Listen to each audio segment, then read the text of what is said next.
নমস্কার, কেমন আছেন সবাই? আপনাদের সকলকে স্বাগত জানাই চ্যানেল রূপা মুখার্জিতে। আপনি কি সালেকনা পরম্পরার কথা শুনেছেন? আগে হ্যাঁ, এখানে জৈন ধর্মের পবিত্র আচার সম্পর্কে আমি আপনাদের সাথে কিছু কথা শেয়ার করতে চাই। সালেকনা ভারতের প্রত্যেক ধর্মে সাধুব্রতী হওয়ার একটি বিশেষ পথ রয়েছে। জৈন ধর্ম সবসময় অহিংসা এবং সত্যের নীতিগুলি অনুসরণ করে এসেছে।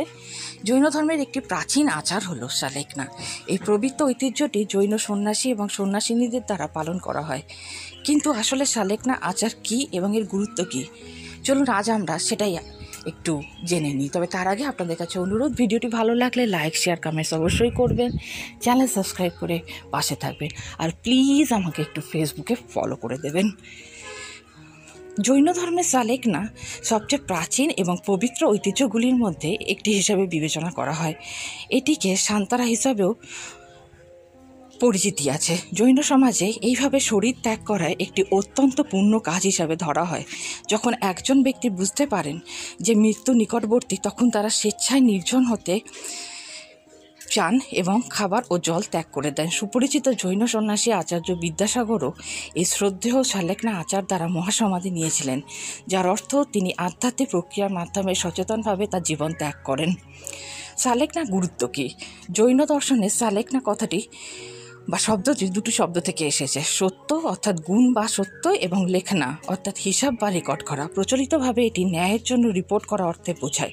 একে সমাধি মরণ, একটি সচেতন এবং শান্ত মৃত্যু হিসাবেও পরিগণিত করা হয়। মহাসমাধিকে সাধারণত মুক্তি বা মোক্ষ হিসাবে বোঝা হয়।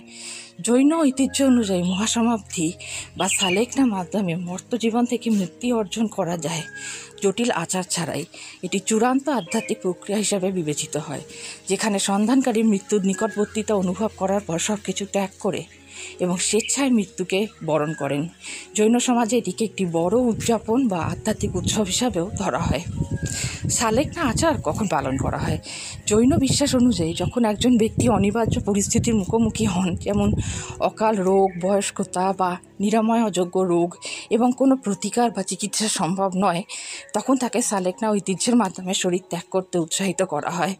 এই আচার পালন করার আগে ব্যক্তির জন্য তাদের গুরু থেকে অনুমতি নেওয়া অত্যন্ত গুরুত্বপূর্ণ। যদি গুরু জীবিত না থাকেন, তবে তার নামে প্রতীকী অনুমতি নেওয়া হয়।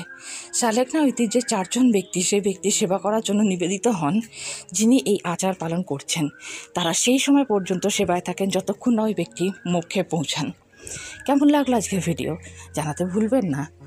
ধন্যবাদ, নমস্কার।